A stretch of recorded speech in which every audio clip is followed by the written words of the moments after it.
I like thinking about numbers and like, for example, even up to today, if I travel behind a car and I see the registration number, I immediately see what prime numbers can divide into there. 2, easy, 3, 4, 5, 6, 7. Then I play all little games like this.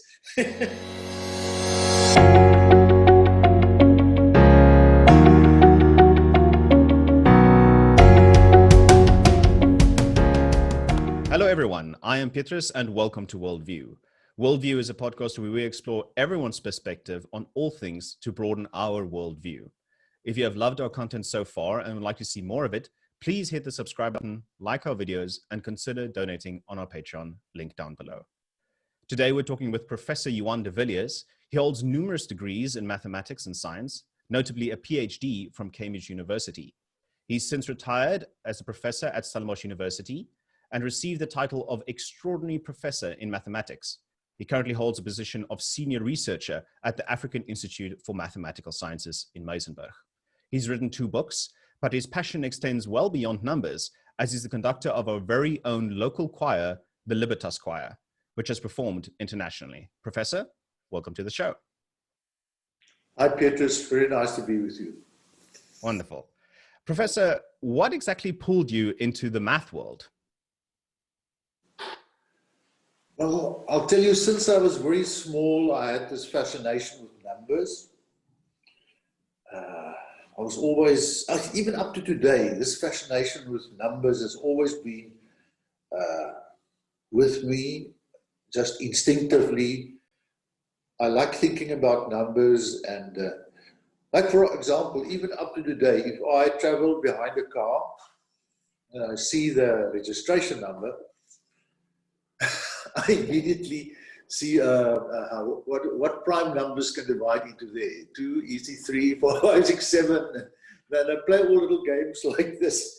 Sometimes if the car is going a little quicker, I can go a little quicker as well. Slower and need to, that I can. I mean, it just happens automatically with me that I have this love, this intimate feeling toward numbers. So that must have influenced me from very small to be interested in the larger subject of mathematics. I like playing games with numbers. I like to show my grandchildren little tricks with numbers, which I very much enjoy.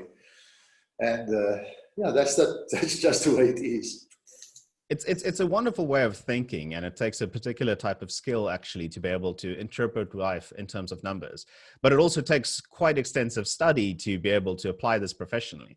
So that brings us to Cambridge University. What pulled you to do a PhD at Cambridge University? Can I just say one thing more about the numbers? It's not always positive, because I also have I remember cell numbers of people.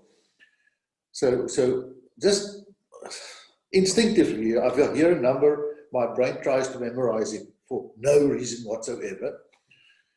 So when I watch a movie and they say aloud the cell number, I said, oh, I don't want to listen. Because I don't want to remember it. So my brain is full of totally useless information, which I wish I can delete at the press of a button.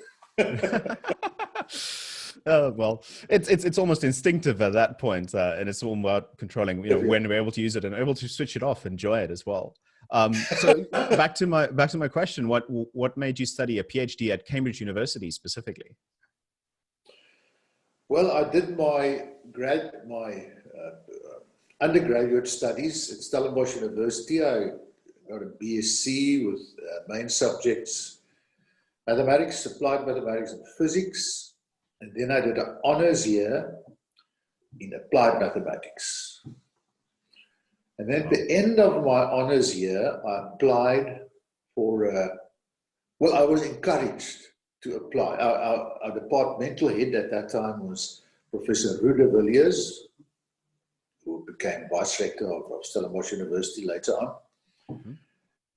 And he encouraged me to apply for this scholarship to Cambridge, the Henry Strackhoff stipendium. So I applied, and in just after my honours exam, I heard that I obtained this scholarship and I could go and study Ph.D. in mathematics at Cambridge University. Yeah, of course, it was a tremendous opportunity, and I had no idea how enormous the challenge will be, but I heard such a lot about Cambridge. So in December 1970, I got married to the love of my life, Louwina de Villiers. And our 50th anniversary is coming up very soon. About Congratulations. Thank you very much, Petrus. Yes, we got married on 21 December, took the Windsor Castle. In those days, it was same price flying or going with a boat. So our honeymoon was on the boat, landing in Southampton, off to Cambridge.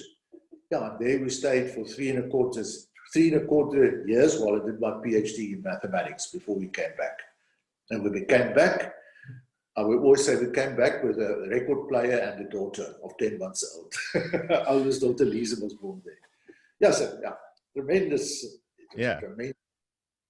Is Cambridge University all that it's made out to be? Because I mean, it has this international reputation and almost this, you know, this cultural mythos about it. Is it all that it's made out to be? Yeah, I mean, immediately when you get there, I mean, you've heard such a lot about the place, but immediately when you get there, you feel overwhelmed by this old, beautiful university town where the first college, Peterhouse, started in the 1100s. I mean, 1100s. It has got this enormous tradition. The beauty of the town, just walking along the Cam and seeing the King's College Chapel and all those wonderful things. To actually go live there just seemed for me like a fairy tale to walk in these streets. And you get involved in the college. I was a member of Emmanuel College. Although being married, my wife Louwina and I, we lived in a flat for married students. But we were very much involved with the college. And at the college, you have the wonderful opportunity to mingle with and meet and become friends with not only British students, the ones that got admitted to Cambridge, but students from all over the world. So the first time in my life, I was really exposed in an intimate way. We could really have wonderful talks and discussions in my discipline, but also in theirs, with people from Australia, India, Russia, and of course your teachers there are top class, the top-rated researchers in mathematics. And I just put all of that together and think for yourself. It's just an enormous privilege, and which up to today, I'm grateful for that blessing I had to be awarded the scholarship and to take my wife and live for 3.25 years in Cambridge Town. That really sounds like a fairy tale experience. Hearing you describe it almost makes one quite excited to have a possible same opportunity. Sorry? Make no mistake, there were hard times as well.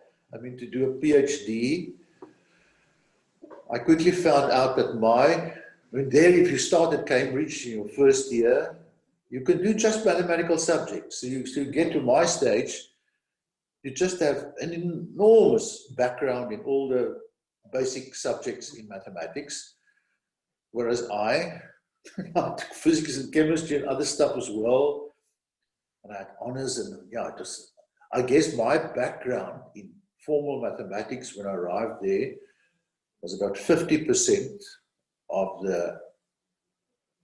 my peers who went through Cambridge University. And I was told that, so I knew I had to pull up my socks very quickly. Yeah, no, you don't get there, as a charity. You work to get there, and then you work to stay there as well. Work to stay there. Work to stay there is also very important. Yeah. You've been a professor at Stellenbosch University until recently, when you retired. And I was interested in knowing how exactly does the British life that you had there compare to what you've experienced as a professor here in South Africa in today's times, and also maybe like the student difference to the students that you professored for at Stellenbosch University. I assuming that the pound was a bit cheaper, which made things easier. Yeah, I remember when we lived there in 1971 to 74. If I recall correctly, it was R1.70 for a pound. Wow. Yeah, so that allowed us, even on our meager scholarship for one, we were two together, we could, with student trains, tour Europe and take a little bit of time and then go to a Spanish, one of the cheaper hotels and stay there. So on a student ticket on the trains, you could really travel affordably, thanks to the good rate between the rand and the pound at that time. Differences, okay. I had some attended courses, I mingled with the students. I was also a tutor for some of the students there. So at Emmanuel College, I tutored some of the freshman first-year students. Of course, I did it many times at Stellenbosch University. I'm not sure. I'm not one that says that things, basic fundamental thing, change so much. I mean, you have someone before you, and you have a certain thing that you want to explain to him or her. And now the bright students here are comparable to the bright first-year students that came. I didn't really experience any difference in the person sitting to me and talking to them. What we did, however, experience was it closely followed the 1969 Springbok tour with all the rioting and protesting against our apartheid. So that was always very beneath the surface. Sometimes people were too polite to talk to us about it, but we could always feel it simmering.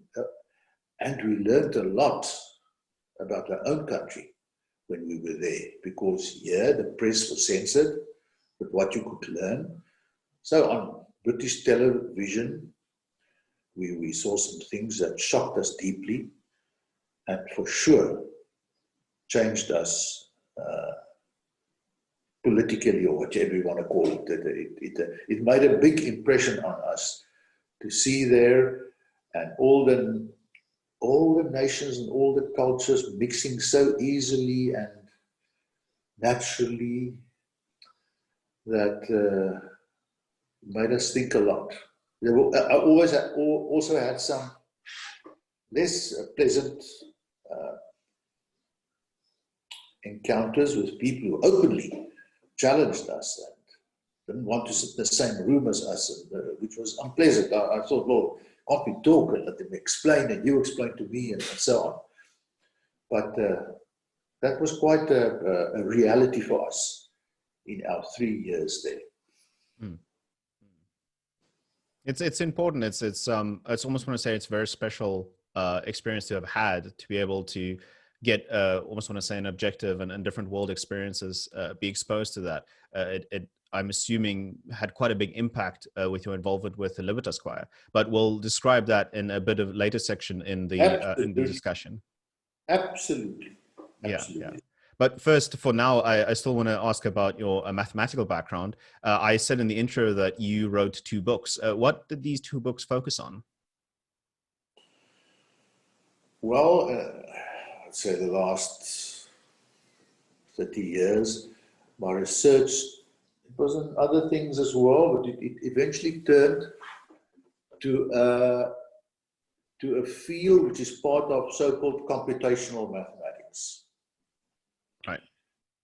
And very specifically, which has very specific practical applications, namely in computer graphics and in signal analysis, close together.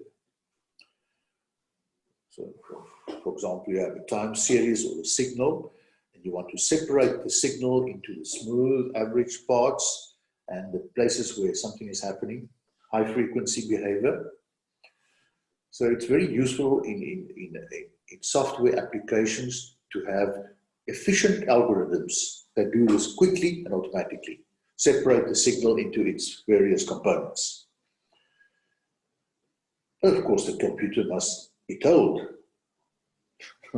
what little formula must I use to do it.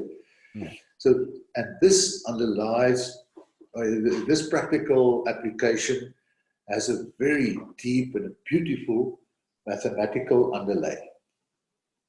So I'm involved, I learned about this and I became very involved in the mathematical foundations from which you can develop these algorithms.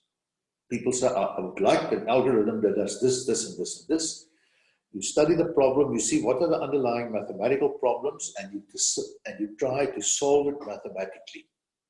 Because if you solve it in this way, in a general way, it becomes easily adaptable to many situations. If you understand what's happening below in the engine room. So I was in the engine room of the mathematics below. Our first book was on wavelets and subdivision. Wavelets are very efficient basis functions to help you analyze a signal. Put it into its smooth and its non-smooth. Separate it in smooth and non-smooth parts. So we wrote this book from first principles that can also be used as a textbook with exercises and everything. This is wavelets emerged as a very useful tool in signal analysis in the 90s. In other words, the last 20, 30 years. It's become a very deep and fast-moving and relevant subject. The other one, subdivision, is very applicated, very much applied in computer graphics. For example, for last, like an animation movie like Toy Story, I think they started using these techniques in Toy Story 2. Then they really started applying subdivision methods. It means that there's an artist that sits there, he wants to make dots, approximating figure, whatever, and then he wants to push buttons, and all those dots come together to make a smooth figure or whatever. Now, what do you tell the computer how to do? How must we take these points? How must they combine these points to produce ever denser and denser sets of points that will converge to a smooth whatever? Again, as in wavelets, and very akin to wavelets, the same basic mathematical principles is in this subdivision subject. So again, also in subdivision, I got heavily involved in the underlying mathematics. And this first book, which I wrote with a research colleague of mine, is a very famous man in America, Charles Dewey. I met him in 1992. I spent a sabbatical at College Station at Texas A&M University. He was there, a distinguished professor and head of the Center for Approximation Theory.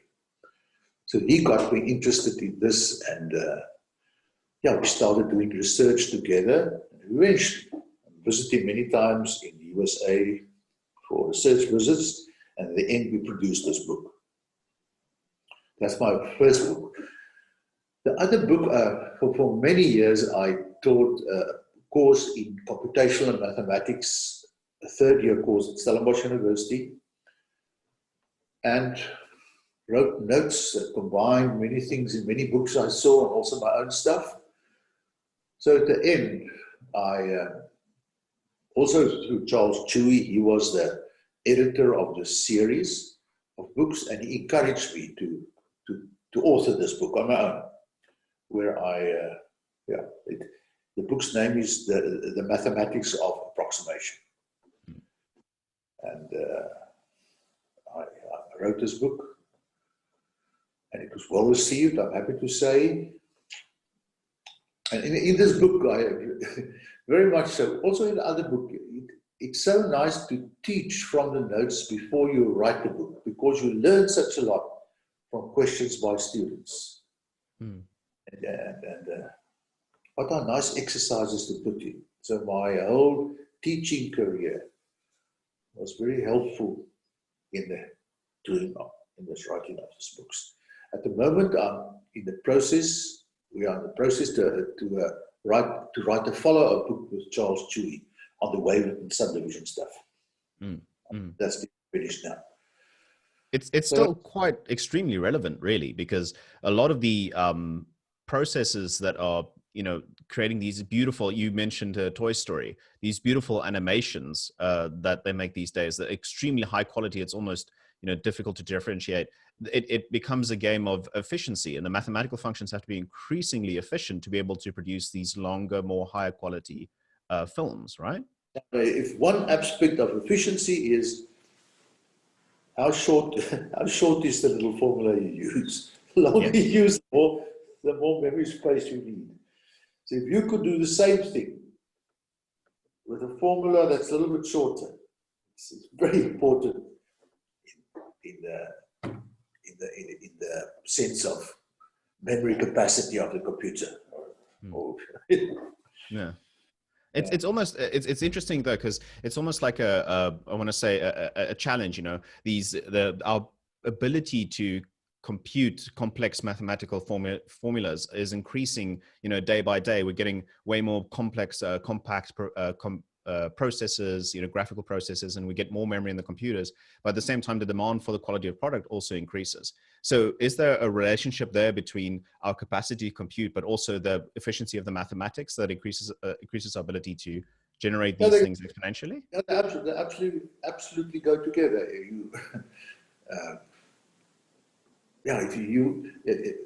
Important aspect that the user wants is how smooth is the thing you are drawing. How smooth. And you have to work harder for more smoothness. This makes your algorithm longer. A very basic thing you do is you take neighboring data points and average them. Now the question is, the smoother you have to take more data points, so that you have to give a weight to each data point and add them all, and this is the new point you put.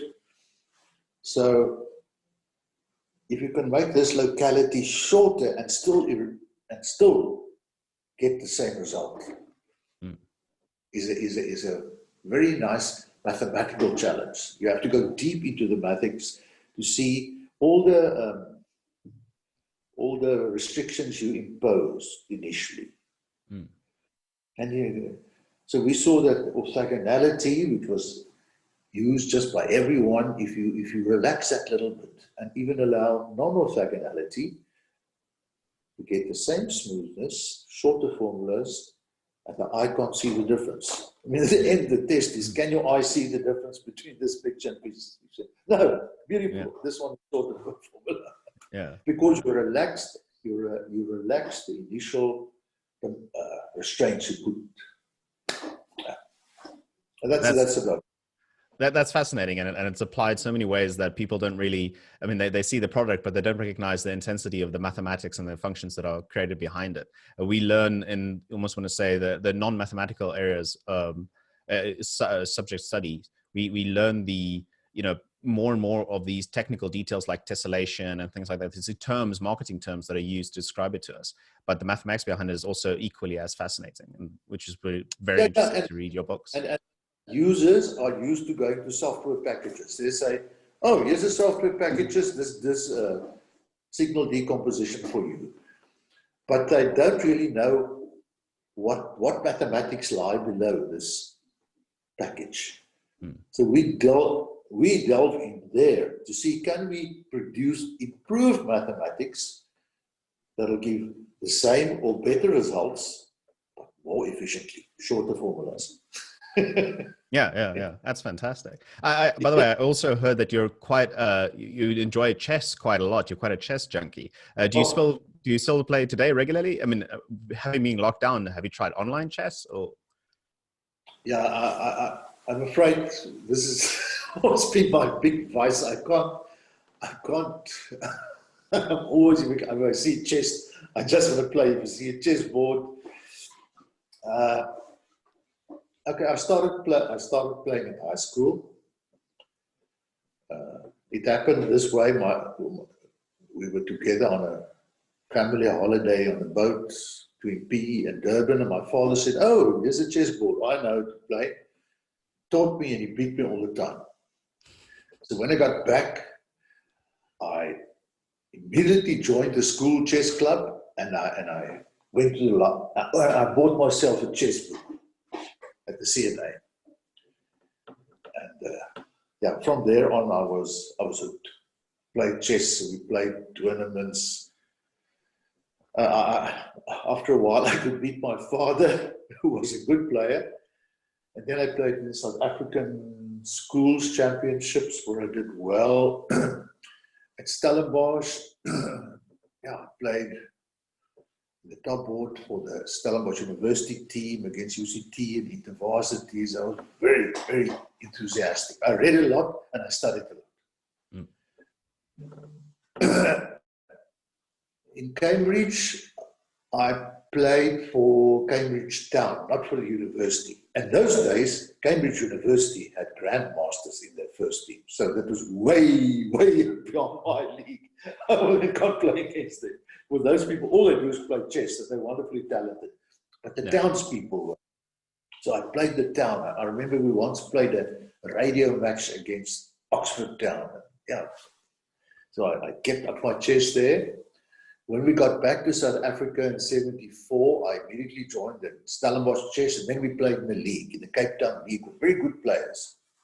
And in 1976, I played in the SA Open in Cape Town, and yeah, I did, for me, surprisingly well. I was enthusiastic. I want to be a better chess player. But then something happened. I can talk about it later, which gave me the opportunity to go into the choir world, and I couldn't do all of those things at the same time. So the chess was basically gone. But always I missed it.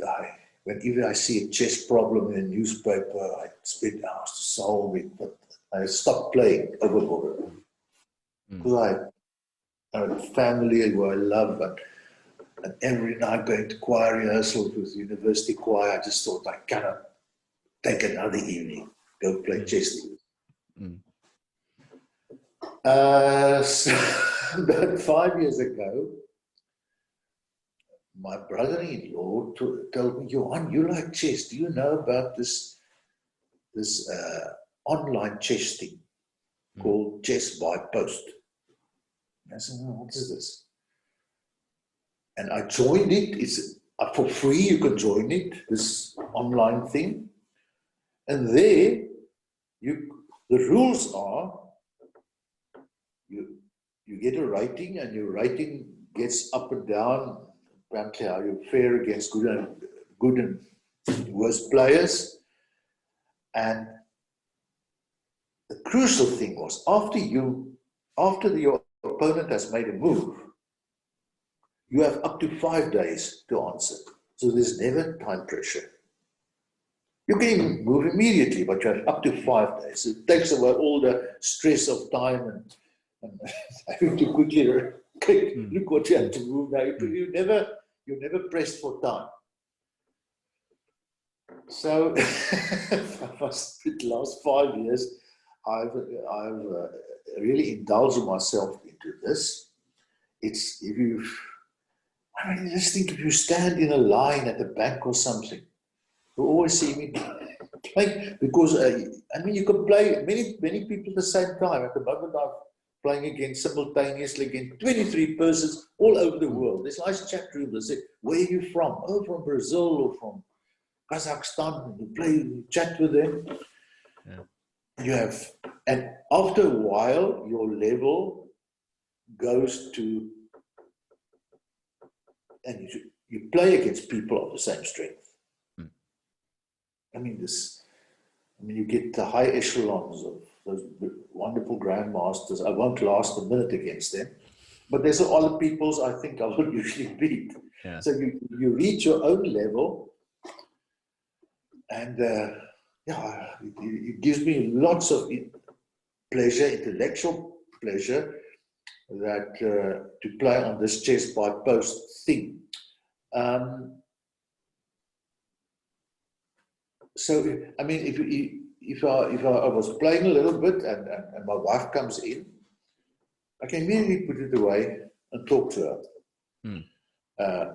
If she notices that my mind is there and not with her while we're having a discussion, and if I try to multitask, she immediately noticed, and then I'm in the dark box. Because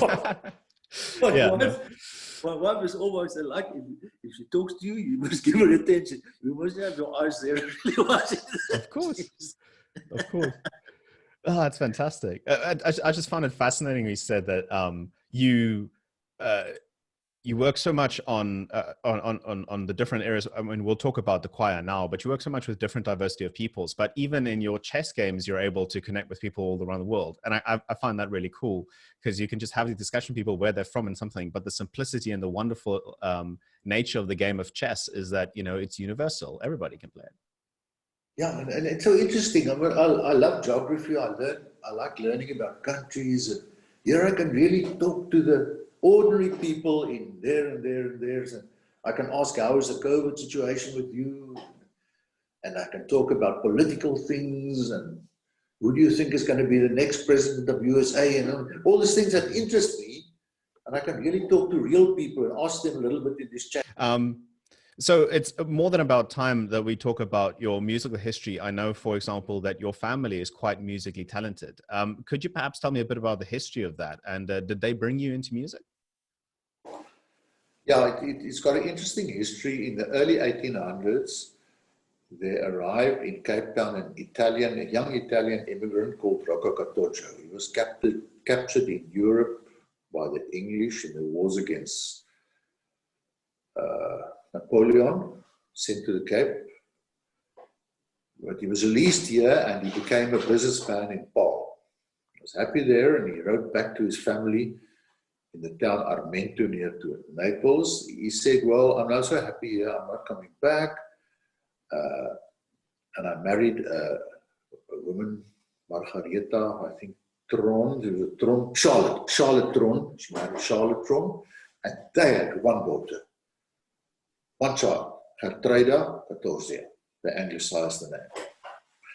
But parallel to this, my Huguenot's forebears arrived in South Africa in 1689. His name was Pierre. If I make Pierre number 1 in my line, I'm number 9. And my son Pierre number 10. But number 5 was a guy called Abraham Matthys, who was also a businessman in Paarl, and he married Gertruida Catoccio. Okay. So now this Italian input in the Huguenot de Villiers line. They had like 11 children.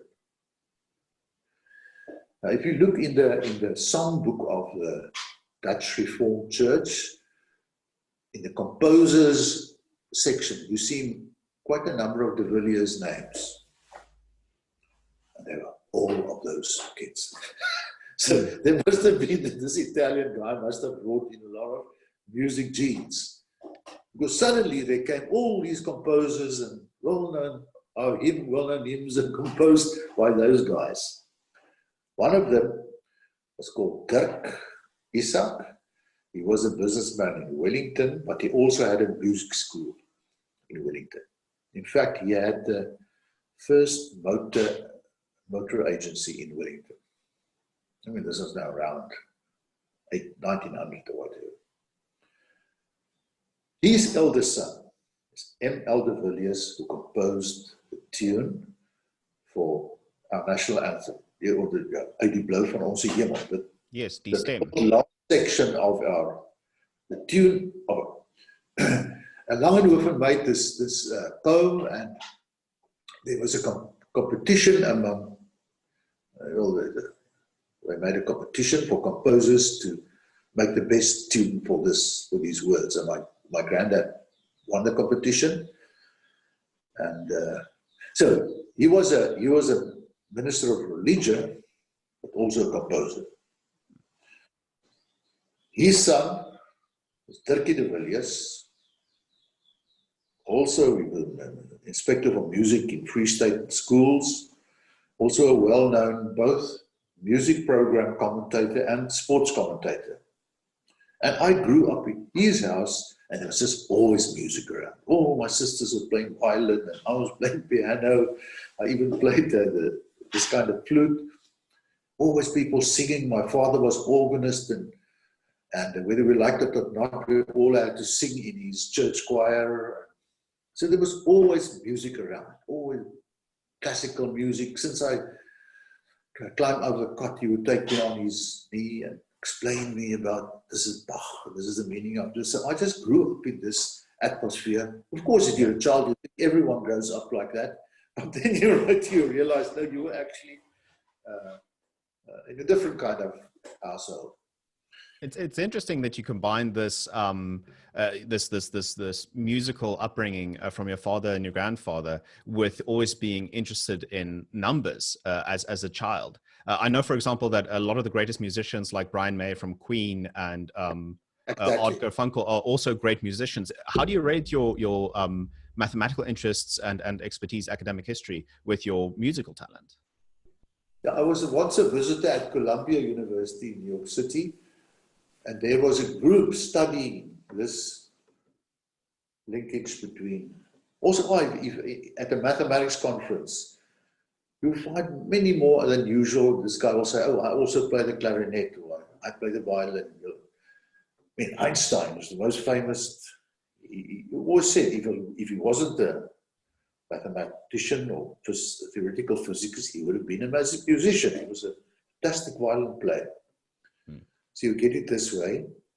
And I must admit, when we work with orchestra, I've never seen an orchestra member sitting doing mathematics. But maybe mathematics is too technical, where music lends itself to amateur involved. Yeah. And so I asked this guy in Columbia about this.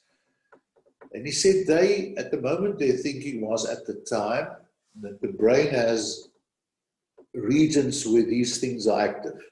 When you do music, it's a certain region of the brain that's active. And when you do mathematics, like research mathematics, where you go do it, does this work, does that work? He thinks are overlapping, kind of overlapping regions of the brain active in these things. But more than that, I can't tell you. I noticed it. Yeah. The similarities are, well, mathematics has a strong discipline. Yeah. And you cannot go outside the rules. I mean, there are axioms and you have to follow them. You must be very precise all the time. Music also precise, but also freedom. You could really express yourself. Once you're inside and you understand how it formally works, then you could put in how loud is loud, how soft is soft, how slow is slow, gradually slower, how gradual, all these things you can, So music, It's really amazing. It's the connection in the brain where the patterns and the beauty of describing the natural world with mathematics very much closely relates to the beauty and natural interest for us in hearing harmonious music, for example. I wanted to connect this with your current musical, almost want to say, interests and activities that you're doing as a conductor for the Libertas Choir. The Libertas Choir is, it's world famous, but it's also world famous for its cultural diversity. And I wanted to ask specifically, what challenges and pushbacks did you experience when you established the choir in 1989 because of its diverse membership? Yeah, when we got back from Cambridge, I was a little bit involved with a few choirs here and there, and then out of the blue, they offered me. There was a very famous conductor of the Stellenbosch University choir who took it to great international heights, Philip McLaughlin. I even sang in that choir for 2 years and could admire his wonderful talent. But then out of the blue, they told me he is retiring, and they offered me to be the conductor in return for 50% of my teaching duties at applied mathematics. And they said, and we know you don't have any formal training in conducting. We're willing to send you for a semester to any place in the world you'd like to see. Which I did. I went to Northwestern University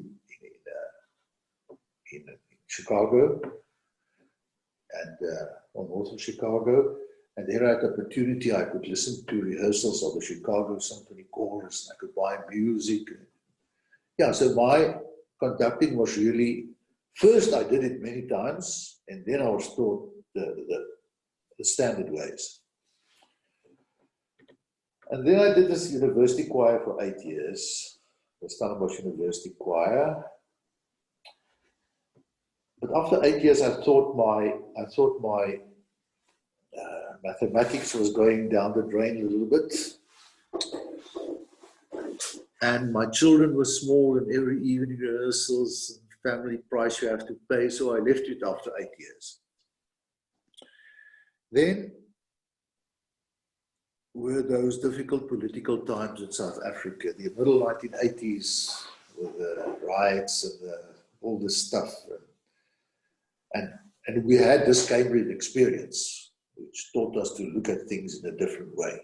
So my wife and I, we're not political people, but then we thought, what can we do to help the situation somewhat? So we thought, let's try through music to make a choir consisting of people from all the communities in the Western Cape and see how it goes. There was an organization at the time, Women for South Africa, who helped us considerably. So we started this. Eventually, it led to the audition choir, which we called the Libertas Choir, which started in 1989. It's now nearly 32 years ago. To try to make a difference, to show people that here's something that's greater than all of us, music. If we all strive to make beautiful music together, I'm sure the visual differences or the skin color differences between us is not going to count on iota. And it was proved true. I mean, it was an eye-opener to see people from across all races singing together, and in the process learning about one another, being surprised by one another. And it was an experiment, but I think it worked out okay. I think it worked out better than ever expected. I mean, the Libertas Choir has been a cornerstone, especially I want to say that Stellenbosch in particular had quite a history that was very much involved with the apartheid era. And for a choir like this to come out of that institution is extremely beautiful. You mentioned your wife, Louwina, and the cornerstone, and what a cornerstone she was and still is for you. She's also the manager of the choir. And I mean, yeah. Yeah, she's been our manager for 32 years. And she's really the glue that holds this choir together. I mean, I got mathematics and I could do the music and do the rehearsals, but there's much, much, much more than that involved with the choir. I mean, it's a social fabric that has to be closely knit together, especially in those first years when they're all different communities, people who didn't know each other. And my wife is excellently talented. She's got superior interpersonal skills, and she enjoys it. And up to today, I mean, the way the choir members connect with her and tell her about their problems, and they always let her know, oh, my child just has won this prize, or I obtained this degree. And we will also get up during rehearsals, in the break we have in between, and say, this person just achieved that, and that person achieved that. Or even more sad news, if someone lost a relative, we will say, someone had to have an operation, she will say that, and then Louwina will say, and now please all SMS to this person, and they do it. And I think that this really created something very, very special among this group, which hopefully comes through when they sing together. The people have commented on this always, like, we can see that these people like each other, enjoy singing together. Yeah. Yeah. It's beautiful. It's like you created a group of family and friendship, and you support each other through the ups and downs. And I wanted to know, specifically in your relationship with your wife, I mean, managing an internationally renowned choir definitely has its challenges. It has its ups and downs. How have you managed those changes and challenges? Yeah, because I mean, all these we've now had altogether 7 overseas tours. We sang in USA, Germany, you know, many countries, and especially in those times, there's always the big stumbling block of getting sponsorships, and because the choir members don't all have the ability to afford expensive plane tickets or accommodation overseas. So those were enormous challenges that she went out of her way to solve very beautifully, so that we could do these things. Another thing I want to mention is, I told you that one of the reasons I left the university choir because of my children were like 7, 8, 9, 10 years old, and I had to go away every evening for rehearsal. But in this case, all 3 of my children, Lisa, my oldest daughter, Pia, my son, Johnny, my youngest daughter, they all sang for considerable amounts of times in the choir. So for me, I didn't think this was something that takes me away from my family. It was something we all do together. And this made an enormous difference to me. And they did it so enthusiastically. And That's fantastic. I mean, sorry? Yeah, and this is a blessing in my life. Really, I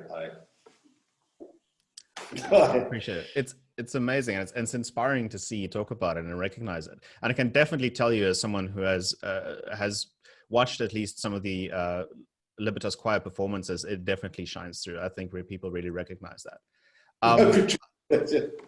No, definitely. I wanted to know what was the most endearing feature of you with your with conducting the choir. I mean, from our perspective, you know, maybe the less musically talented, you know, conductors wave their arms around a lot. But what's the most endearing factor there for you from conducting the choir? Well, I believe the far away the most important job of the conductor is, say, I mean, we do 2 different kinds of programs. We do this kind of one program with shorter numbers of all types, starting from serious composition, classical, right up to arrangements of popular songs. But also through the years, many times we did big oratorio from the masters, Bach, Handel, Mendelssohn, Verdi, all those, the big compositions of all these people. And then you have a tremendous responsibility. You have to, I mean, these are masterpieces composed by geniuses. And you really have to study this music and in your mind make a decision about what did the composer intend. Of course, these days you have the advantage of being able to listen to many of the great composers conducting it. So you listen, and then you must get a sound image in your head. And then you must go to your choir and try to achieve this. I mean, in music, there's the intonation, the tune, the rhythm, the dancing in the music, the phrasing, there's the breathing in the music. But as soon as you sing it, there's also the text. And the text Well, number one, if it's in Latin or French or whatever, it's even English, you must concentrate on the correct pronunciation, clear pronunciation, that the audience can hear what you're singing. But also the way you live the text when you sing. It must be part of your whole body. You must think about what you're singing. And with genius composers, you get this marvelous thing, and each nuance in the text is reflected somehow in the instruments of in the tune itself, but also in the accompanying instruments in the orchestra. And it's enormously satisfying. I mean, I always say, if we stand there on the Engler Hall and we're singing the oratorio, and the organ is playing and the orchestra and the choir is singing, and I stand there in the middle, I think, Johan, you must appreciate this. This is as good as it gets. To listen to her, get the sound exactly as you want the sound to be. Yeah. And carrying, transporting that idea to the listener. Every person will also interpret it in their own unique way. So you have to be able to translate it to them as best as possible. I wanted to ask you what song that the choir that you've rendered is your favorite thus far? It's impossible to answer in that way. Of the shorter songs, there are many, many, many favorites. And of the big oratorios, I mean, now we sing Messiah by Handel, then we sing Bach Mass in B minor, then we do, this last year we did Brahms Requiem, before this Verdi Requiem, Mendelssohn Elijah. Every time I'm involved with those things, I just say, wow, this is pure genius. If it's something pure genius, it's very hard to say, oh, it's a little bit more genius than that one. Just for that moment, that music is as good as it gets. Lighter pieces, shorter pieces, all have their moments. But in the end, for me personally, the way I was brought up, my whole upbringing was in classical music. My dad played it since I was very small. Like the choruses from the Messiah. I mean, nothing compares with what the music do to me with those. But of course, those are very expensive productions, and it's good also to sing a variety of things. So the other role of the choir is to sing these other types of programs, and there we really made it our mission to explore our own country's jewels, rich heritage of folk music from all the different communities. So we really tried, through the members of our choirs, or having people come to teach us, we really tried to make it authentic renditions of these songs, and that I also find very satisfying to bring our music. On our overseas tours, of course, we only do these type of programs, and the reception and audiences of our country's music,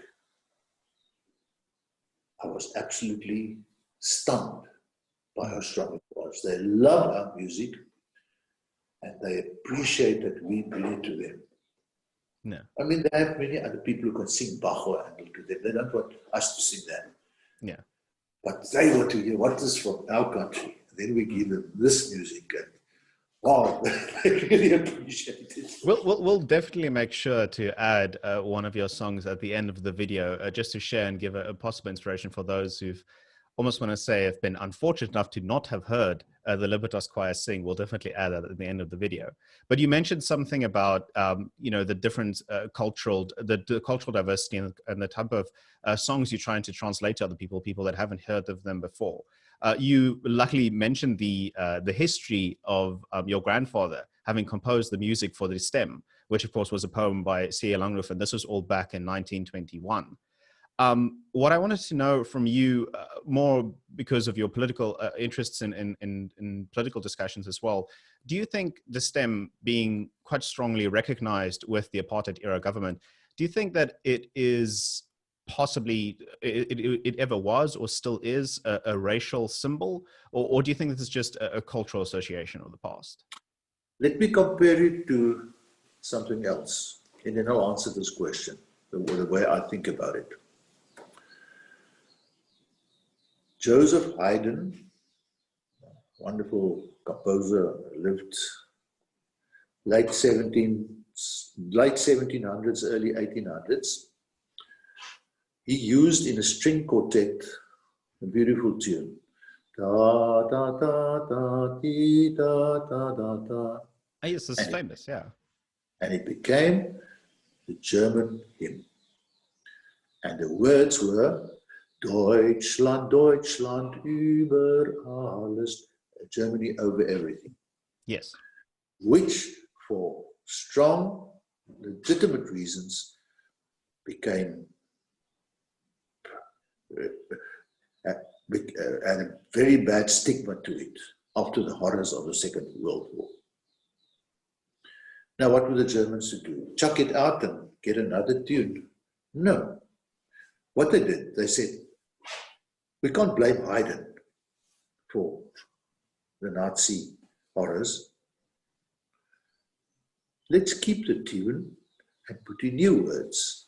So they made the tune, Einigkeit und Recht und Freiheit, unity, justice and freedom. So they took away the stigmatized words and they put in beautiful words. Now let's come to our situation. Langenhoven made this poem, "U blou van ons hemel en die diepte van ons see," where he praised our, and it had nothing political in. There were some verses later which had a more political flavor, which he was asked to put, but initially it was mostly a beautiful poem about South Africa. Yeah, then there was a competition which my grandfather tune won. Now comes 1994. And the first reaction in the negotiations was, okay, as a start, let's make our anthem 3 songs in succession. The whole Nkosi Sikeleli, a beautiful hymn.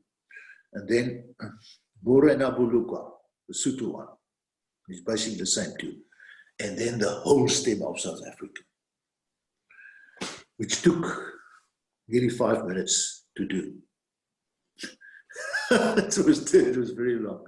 I remember at those Olympics in 1992 in Barcelona, I thought, no, this is too long, it can't be. So when President Mandela realized this after he became president in 1994, and he formed a commission of which I was privileged to be a member of, with the following task. Give us a song, 1.5 minutes, standard length for an anthem. No new tunes, made up of sections of those 3 tunes, and cover 4 languages. English, Afrikaans, well, Zulu, Xhosa are very much the same. Zulu, Xhosa, whatever like that, quite similar, and Sotho, which is also representative of a big group of languages. So I went to Pretoria and sat there in this interesting commission.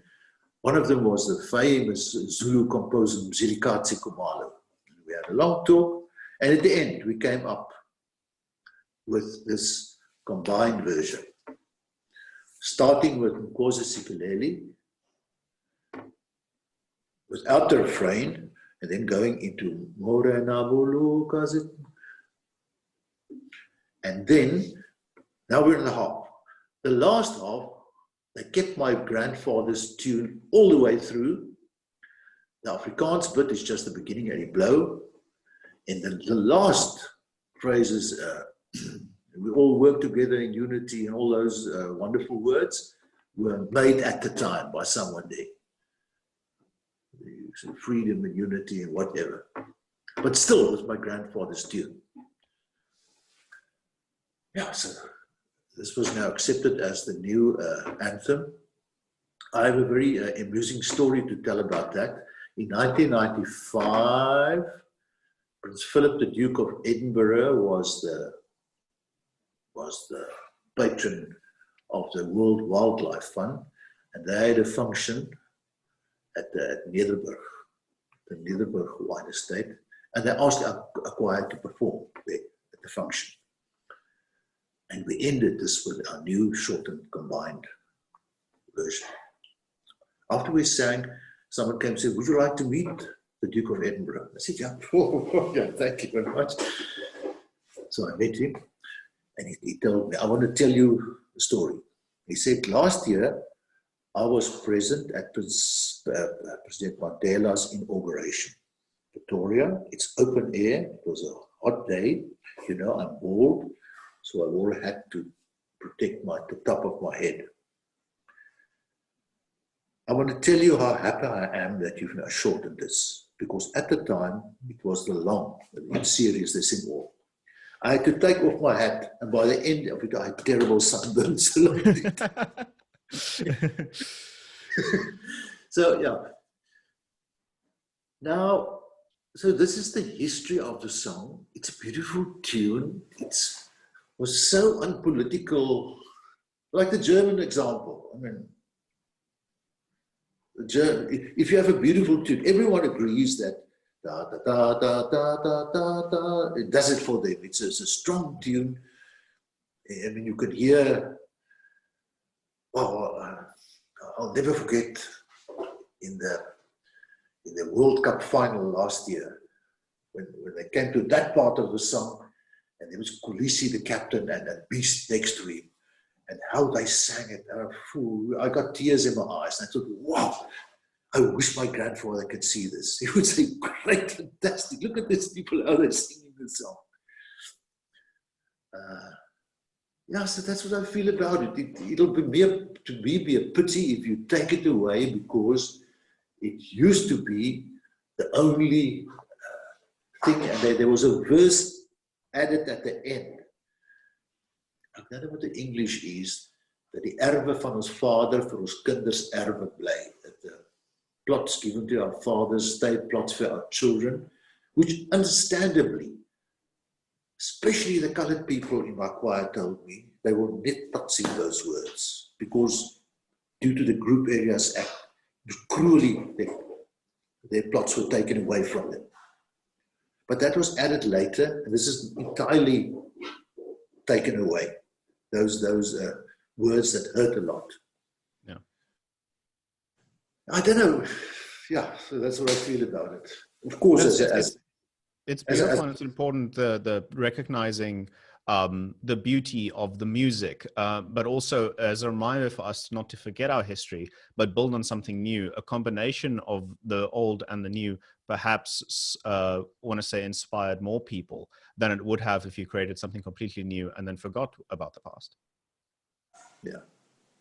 So who knows what will happen, but that's what I feel. And for the moment, every time if they come to that part of the hymn, wow, that's my grandfather. Proud. There's a special part, and pride should be taken in it. It's absolutely amazing. And for someone, I mean, I was born on the 28th of April in 1994. So I was born on the very day that the voting finished for the new South Africa. And it's something that I've experienced all my life, the national anthem. I've never known anything different. And for me, it's still inspiring to this day. 27 April 1994, that evening, our choir was singing in Cape Town, in a St. George's Street, there on some balcony of a building, where they took down the old flag. I think then we sang the stem, and when they put up the new flag, we sang the Nkosi Sikelele. We were standing there. It's also special for our family, because on that day, 27 April 1994, my eldest daughter, Lisa, turned 21. Yeah. The symbolism is beautiful. It's amazing. I really enjoy learning about it.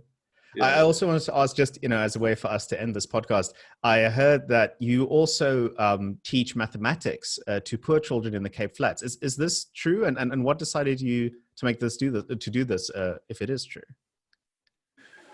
I'm involved with AIMS, as you said at the beginning, African Institute for Mathematical Sciences. It's been a mathematical institute now already 15 years or so in existence, which yearly takes a group of 50 students from really all over Africa. 500 of them apply. They take the 50 best ones, and these people do a structured master's in mathematical sciences in Muizenberg. There's a building there where they have their classes. And teachers come from all over the world to teach there.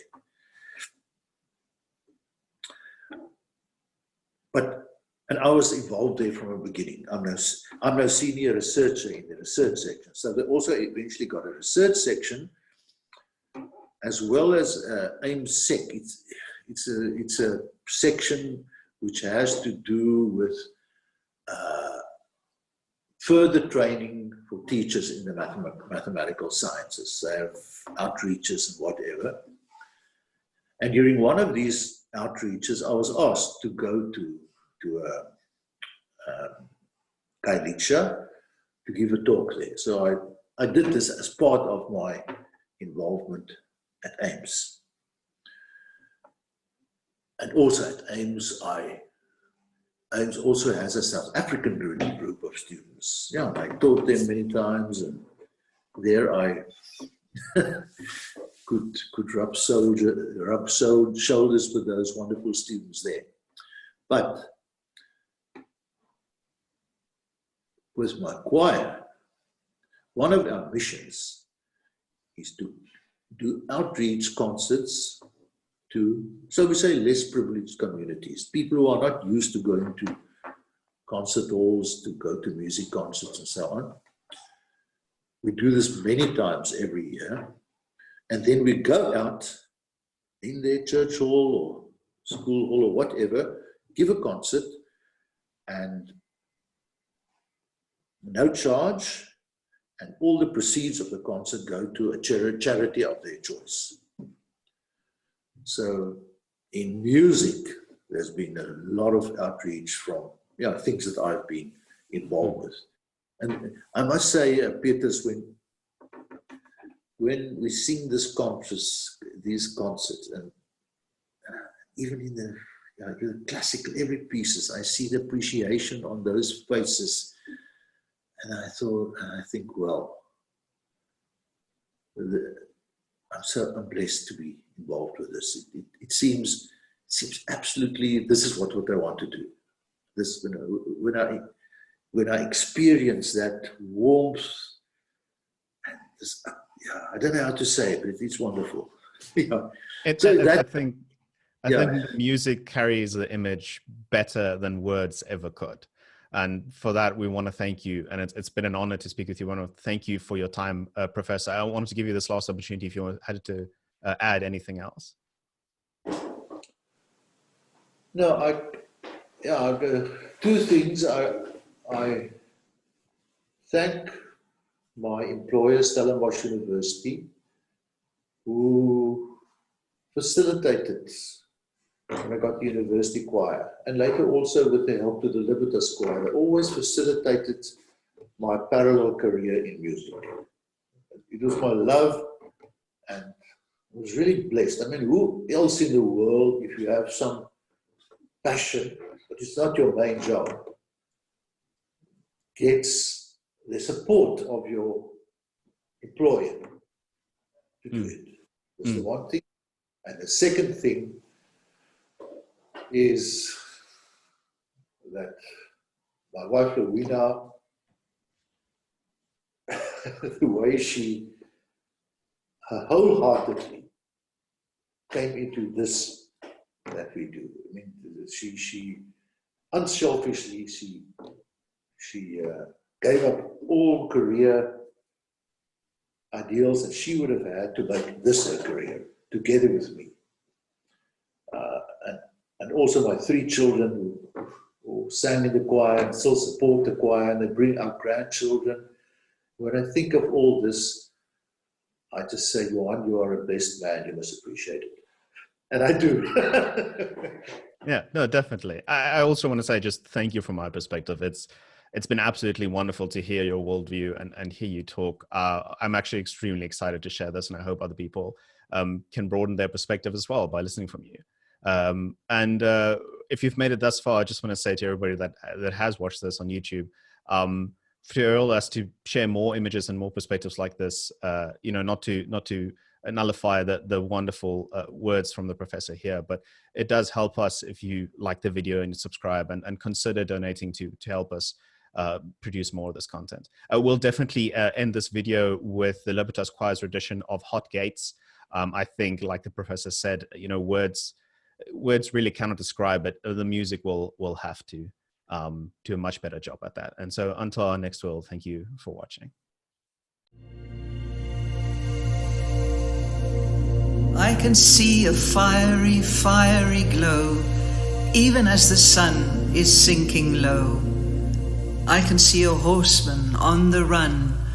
Oh, my daughter, oh, my son.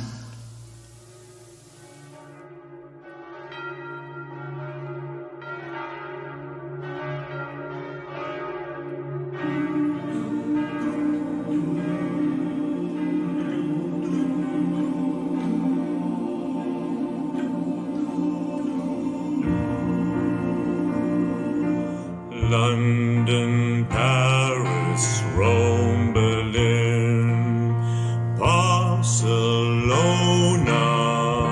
Washington, Moscow, Beijing, Tokyo, Jerusalem, Jericho, Waco, Srebrenica, Seboken, Sarajevo, Saigon, Hiroshima, Rubicon.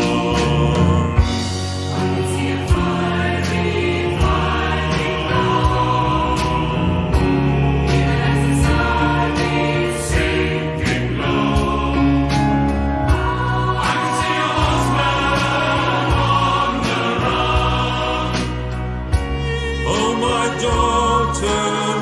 Oh, my son.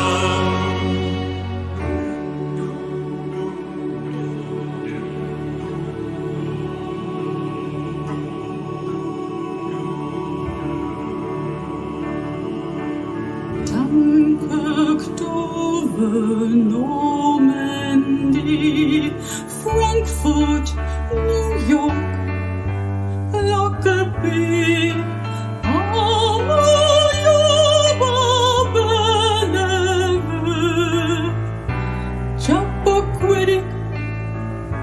Waterloo, Bucharest, St. Petersburg, Elbron, House, Gettysburg, Belfast, Budapest, Baghdad, Berchtesgaden, Stalingrad.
Conductor,